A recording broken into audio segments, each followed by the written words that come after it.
Hey y'all, it's Caitlyn. So, first off, if you hear a very annoying buzzing sound, that is the ceiling fan right above me. Also, there's something sticky on my glasses. I'm removing those until I find out whether it's resin or not.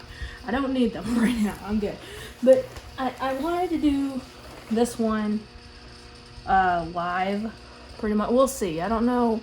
Might have to just figure out a different way to condition the room, because this room, I'm in the sunroom right now, so I'm not like disturbing everyone in the house while talking.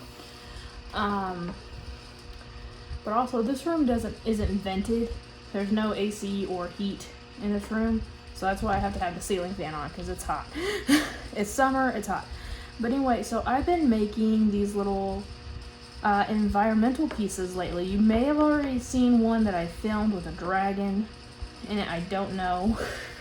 The way I've been uploading my stuff, I honestly have no idea. But I made a couple Pokemon ones recently, and I decided to make another one here with little Cubone, so that's what we're going to be doing now. So you can see the only prep I've done is paint the edges of this block. And this is a wooden coaster I got off of Amazon. And that's just in case any of the edges don't get completely covered. It won't be a total eyesore and I don't have to go over and repaint it. But anyway, that's the only thing I've done so far. What I want to try to do is make it look like Cubone is in a little bit of a cave. And then make it like all dark and sandy and stuff. So, here's what I'm going to do. We have some tin foil. And here's some scrap tin foil.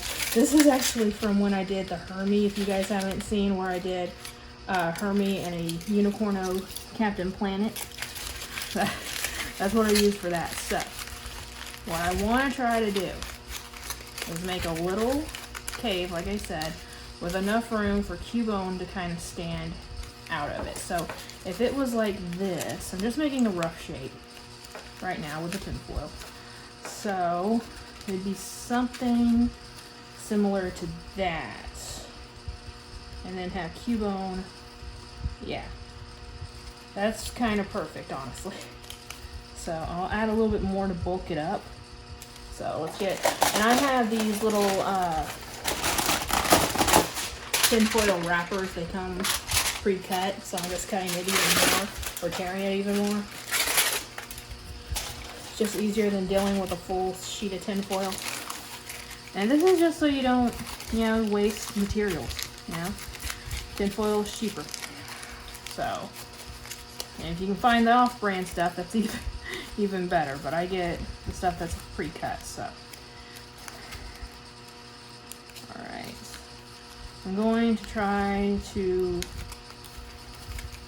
smash the edges so they don't look super, blunt.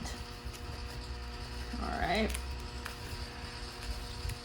Yeah, I'm going to keep measuring it just to make sure Cubone can still fit inside of there. I wanted to make it look like he just came out of the cave. Alright, so what I'm going to do, bulk up around it as much as I can. And when I get it done, hopefully this will all look like natural rock formations. It's worked on some of the other stuff I've done since starting these little projects, so should work here too. So you can see here, I'm trying to make it as flush to the edge as possible, and I think that about does it. So got some Gorilla Glue, and because these two aren't really connected like the rest of it, I'm just going to put a little bit here. There we go. And then I'm going to put more of it here and here. And most of this I can go ahead and do in one setting, guys. So this isn't like some huge ass project that you have to take days and days to do. You can really kind of do this in one day if you really wanted to. I might stretch it into 2, I don't know yet. Just depends on what else I do today. So, alright.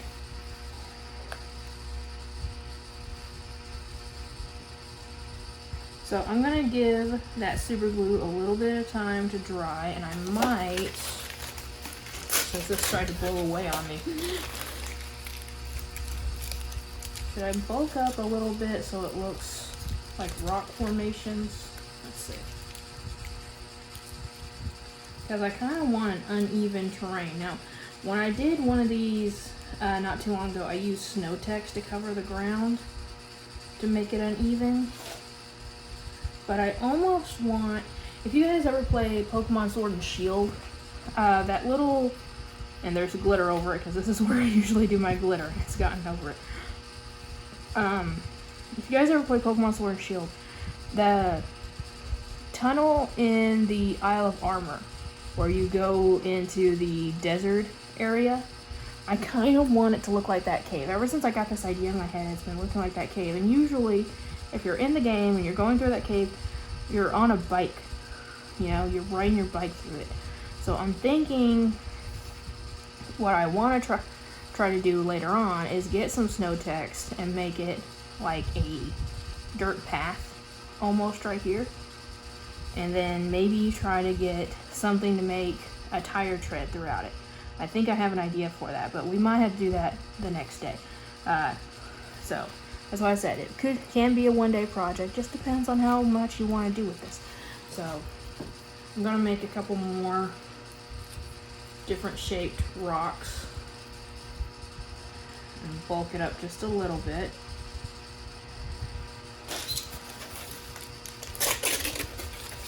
Trying to make it look completely different from each other. I don't want them to all be like the exact same rock, you know? I want it to be as natural looking as possible. Okay, so let's just go ahead. Dot, dot, dot. And you guys let me know if you like the idea of me doing it this way where I'm talking to you in real time, or if you prefer the other one where I'm just talking to my computer. So I'm gonna let that fully dry. In the meantime though, I'm just gonna that shouldn't take too long. So what I'm gonna be doing now is making up the paper mache component. So yeah, we're going to be paper macheing this, but instead of newspaper, we're going to be using some toilet paper because it gives you more texture.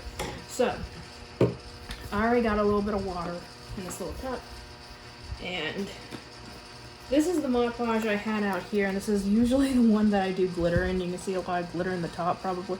Hopefully everything is in frame here. But anyway, so there might be some glitter that gets in. If so, we'll deal with it. So this is way more than we need. I always make more than I need. I don't know why, but I always do. I always end up making way more than I need. Alright. So just stirring that up. So, and now I'm going to add a little bit of brown paint. So the cool thing about adding the paint to this right away is that it'll go ahead and give you a really thorough, really nice base coat without you actually having to paint it. So it basically saves you a step just by adding the paint in now.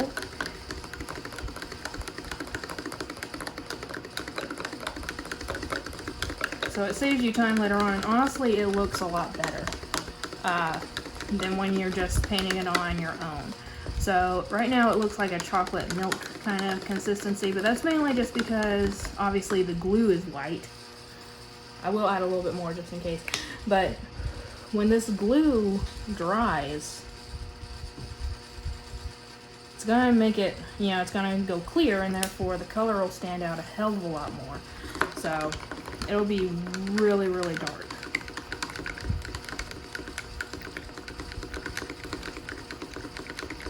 And again, you do not need this much. You also don't need this much toilet paper, but I grabbed it. So let's see, give me a second while I try to figure out what's on my glasses so I can use them again. I don't necessarily like, I use my glasses because everything is a little bit blurry, especially far off. But I can see up close fine, but it's weird without my glasses. Okay, I don't feel the sticky thing anymore, so. Alright, so. It's not fully dry yet, it's okay, it's good enough. I'm saying it's good enough anyway. So I'm just going to work with one sheet at a time, and I just tear it off as needed. So first thing, we're just draping it over here,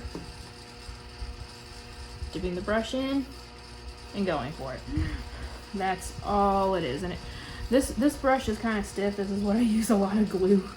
And it's better if you use a more flexible brush. Can I get this more flexible? I might have to go grab a different brush. But this is all you're doing.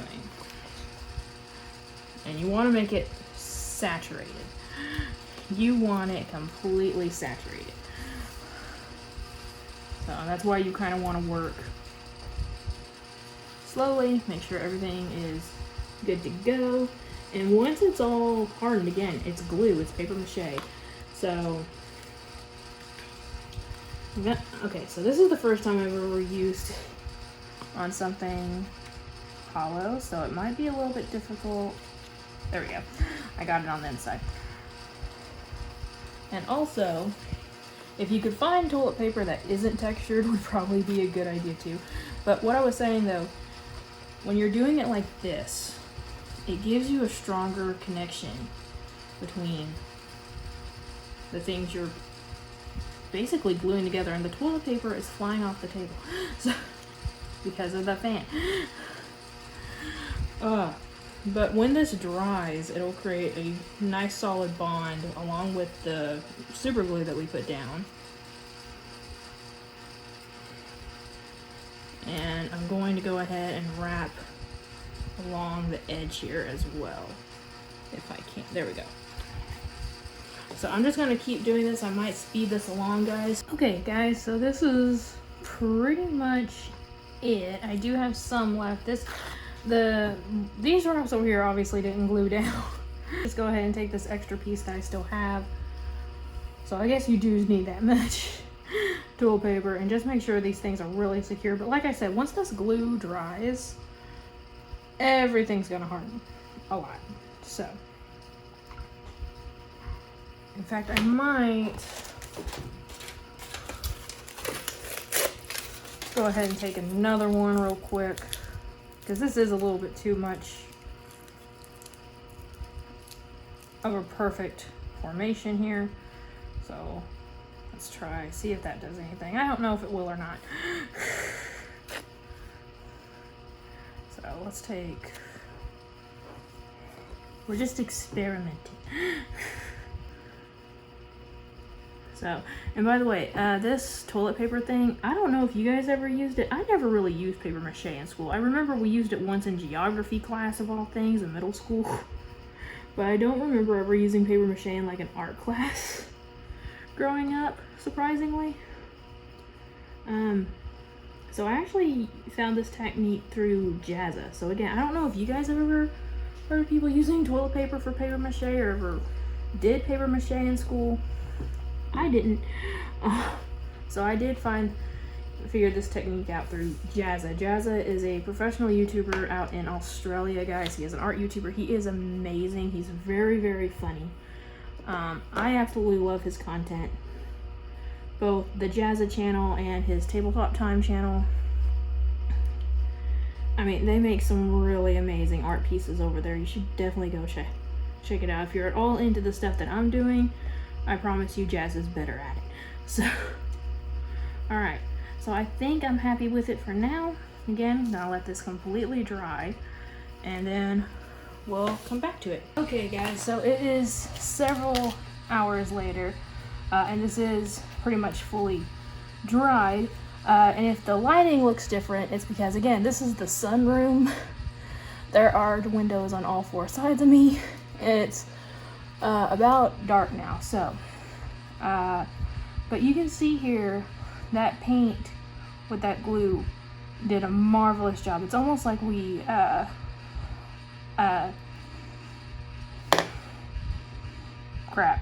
dry brushed it. There we go. Because it's various different tones and stuff. And we are going to dry brush this a little bit but right now I want to try to make a little trail through here, like a little sandy almost trail. So I don't know how well this is going to turn out because I never tried this before. Also, I didn't get anything to mix it in. You know what? I'm just going to mix it in this. This is the same thing I mixed the other thing with this morning. I'll just wash it out later. So everything here is water-based. It'll be fine.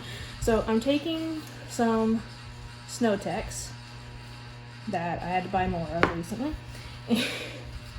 I'm going to just scrape some into here. So I want to try first.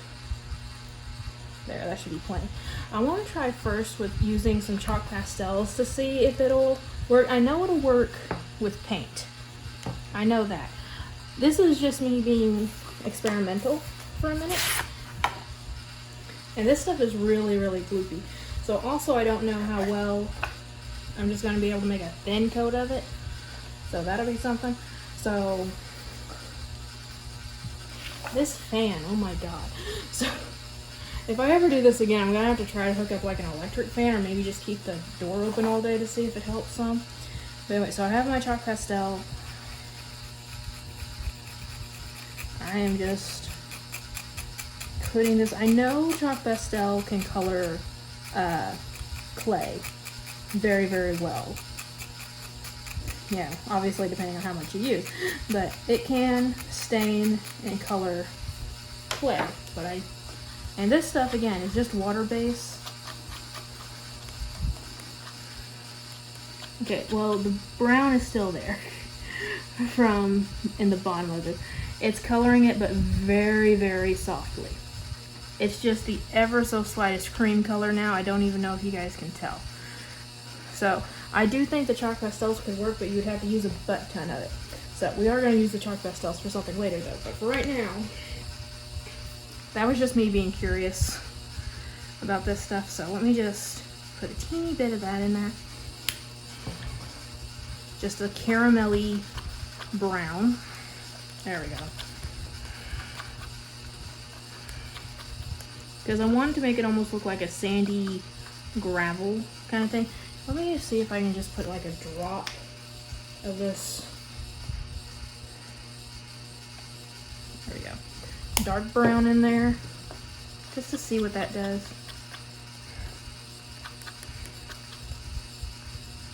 Yeah, I think that works. Alright, so now this is the color we got. Alright, not bad. And again, I'm going to dry brush it a little bit later. So what I want to do now is clean the end of this brush off just a little bit.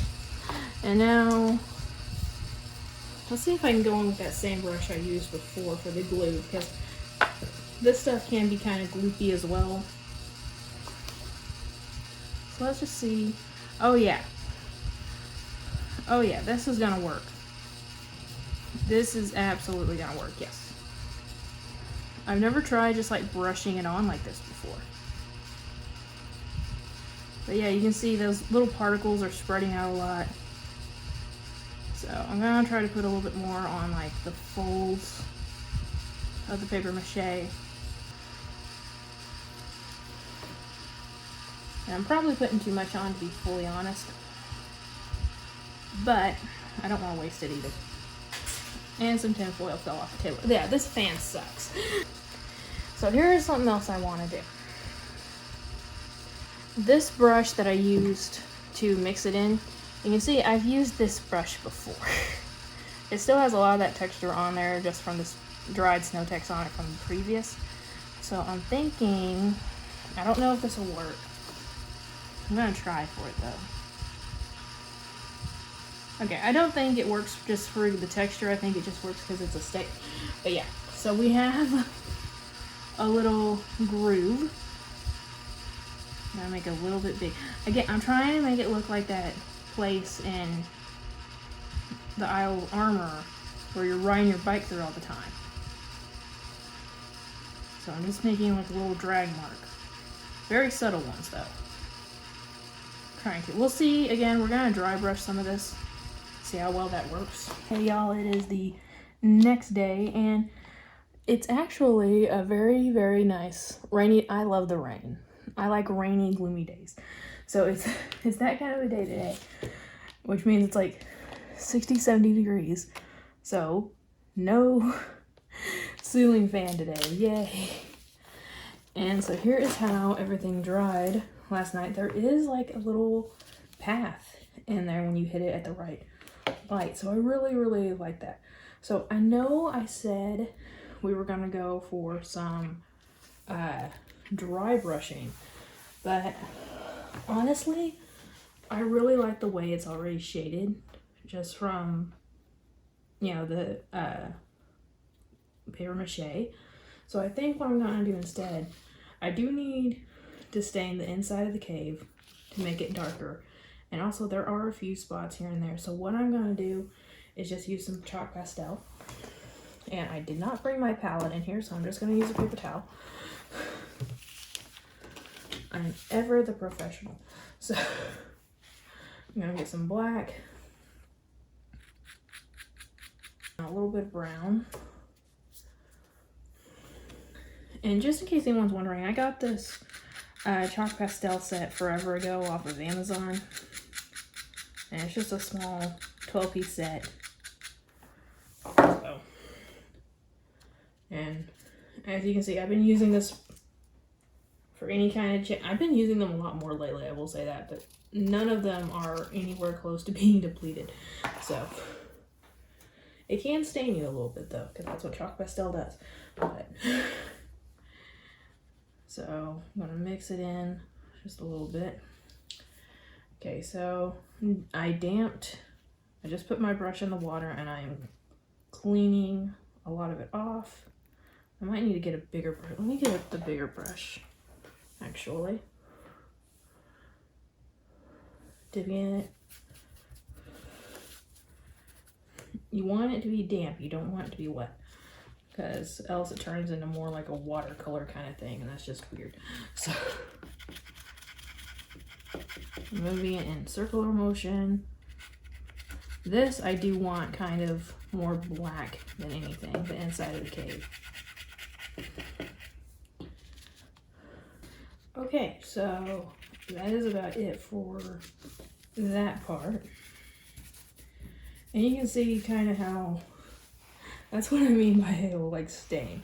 So it stains the brush a little bit too, so you have to wash it out a little bit. So now I'm going to get some brown, gonna get another spot here. Then I'm gonna get a little bit of orange and some yellow. Trying to make a sandy color. And I'm very aware this doesn't look exactly like the game. I don't think the game actually has this color on it. But again, it's going into the desert area. So this represents that. So I think it still works. Okay, so, oh yeah, that's gonna look great. So I'm just going, it essentially does a dry brushing effect almost. Might have to make up a little bit more.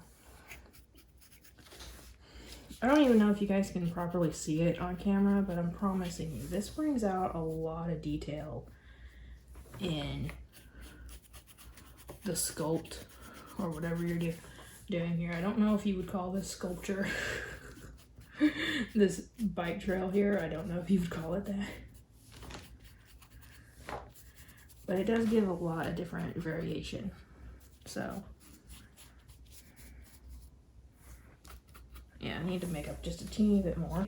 So last thing, I'm going to get the brown out again.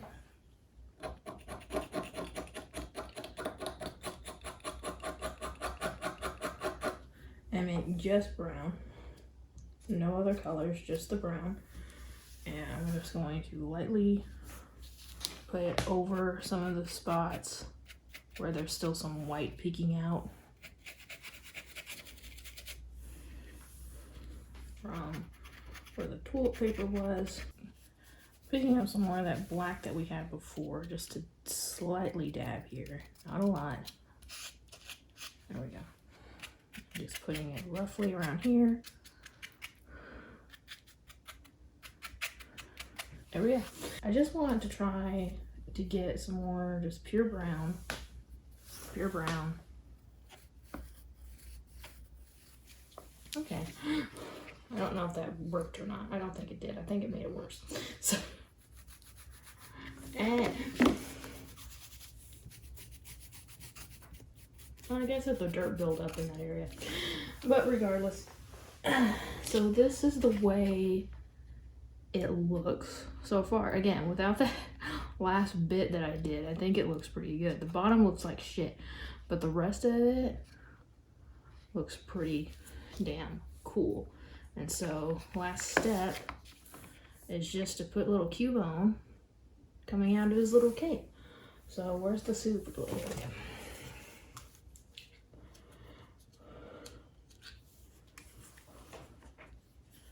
So, and again, this is just a Tommy figure. I could try doing this with clay. I've made Pokemon clay multiple times throughout my life, whether it's Play-Doh or actual clay. So let me know if you want something like this, but with handmade Pokemon, and see where that goes. But yeah. So this is about it. Now, I will say, it's not my favorite one that I've done. I do think it's still pretty cool. Hopefully you guys saw that. I'm just now standing up to look through the camera. But this looks pretty dang neat. I think so.